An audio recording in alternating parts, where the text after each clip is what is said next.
আসসালামু আলাইকুম। China makeover and salon থেকে বলছি।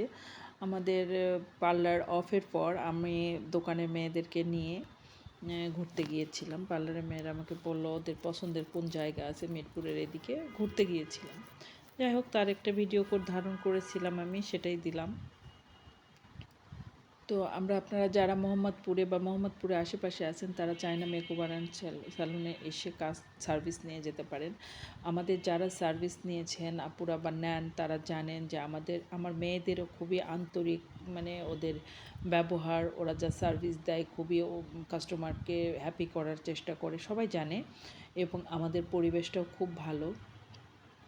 অলওয়েজ দেখবেন যে শান্তশিষ্ট একটা পরিবেশে আমরা সার্ভিস দিচ্ছি। খুব নিরিবিলি একটা পরিবেশ। আপনারা মানে বডি ম্যাসাজ থেকে শুরু করে হট অয়েল ম্যাসাজ, স্পা, হেয়ারের বিভিন্ন রকমের ট্রিটমেন্ট, তারপরে ম্যানিকিওর পেডিকিওর, এগুলো সবসময় হয়। তো আপনারা যে কোনো ইয়েদের জন্য, শুধু মেয়েদের জন্য আপনারা যোগাযোগ করতে পারেন। আমাদের পেজ আছে, সেই পেজে আমার নাম্বার আছে, হোয়াটসঅ্যাপ নাম্বার, যোগাযোগ করতে পারেন আপনারা। আর অবশ্যই আমাদের স্কিন কেয়ার নিজেরা করতে হবে।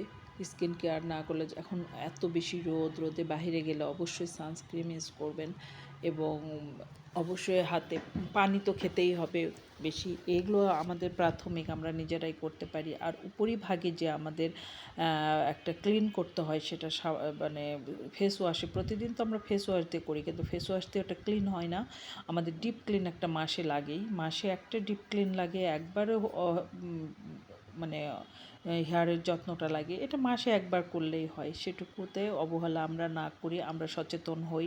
আমরা অবশ্যই, বয়স বাড়তেছে, বয়স বাড়বেই, বয়স কেউ আটকায় রাখতে পারবে না, এটা প্রকৃতির নিয়ম, বাড়বেই। এর মধ্যে নিজেকে যেভাবে ভালো রাখা যায়, যতটুকু ভালো রাখা যায়, অবশ্যই আমরা সেই চেষ্টাটা করব এবং অবশ্যই করব। শুধু যে আমাদের এখানেই আসতে হবে এরকম না, যেখানে আপনাদের সুবিধা, যেখানে ভালো লাগে, যেখানে বিশ্বাস হয়, সেখানেই আপনারা সার্ভিস নেবেন।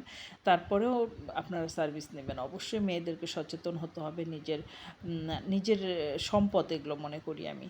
তো সেগুলোর উপর অবশ্যই আপনাদের সচেতন হতে হবে। যাই হোক, সবাই ভালো থাকবেন, এভাবে ঘোরাঘুরি করবেন। আমরা গেছি, আমি মানে আমাকে ধরছে বলে কয়েকদিন ধরেই বলছিল। আর ঈদের মধ্যেও আমরা কোথাও যাইনি।